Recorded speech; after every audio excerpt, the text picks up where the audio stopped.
So here is why boundaries are important for all kids, no matter their age. Boundaries are like the guardrails.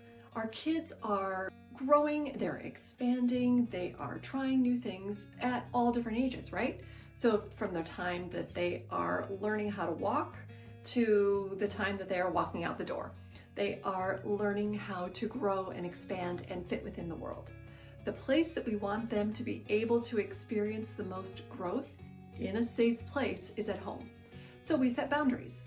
Boundaries while they're in their home, while they are toddlers and in the early years of their life, are something that we can control a bit more. We can watch more. They can be a bit more under the proverbial microscope, even though I hate to feel like they're a little science experiment, but they can be under our watchful eye, we'll say that.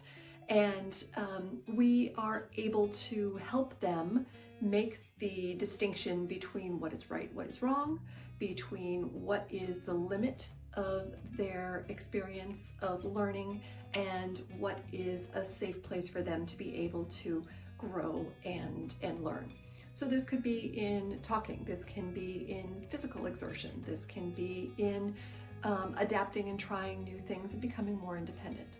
When they get older, the boundaries turn into more specifics, do's and don'ts as it relates to the external world, because they're having more experiences in the external world. So this can be everything from examples, do your homework before you play on the PlayStation, or make sure that you're eating healthy foods and exercising your body. This can be no drinking or drugs. So these are boundaries that are filled with love, filled with safety and security, filled with family values. That is the guardrails that I like to call boundaries. There are some non-negotiables, obviously. Those could be no hitting, no lying, or we must be honest in this family, no stealing, things such as that. Those are non-negotiables. So those are boundaries that don't have the bounce offedness as some other boundaries may be. Kids also want boundaries. Yes, you heard me say it. They actually do want boundaries. They want to know where their limits are so that they can test the limits, which is fine.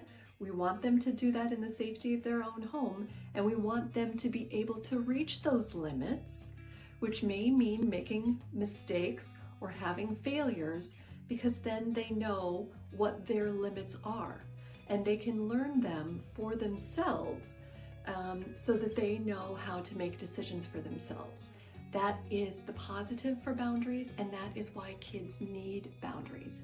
If there are no boundaries, they can easily go off the rails and not know where their limits are and go skidding off. It was a whole analogy about driving a car that I had visualizing in my mind. I don't know if I was able to impart that same visualization to you, but that is why boundaries are important. That is why boundaries are necessary. Let's talk about some more reasons why we have boundaries and how to implement them.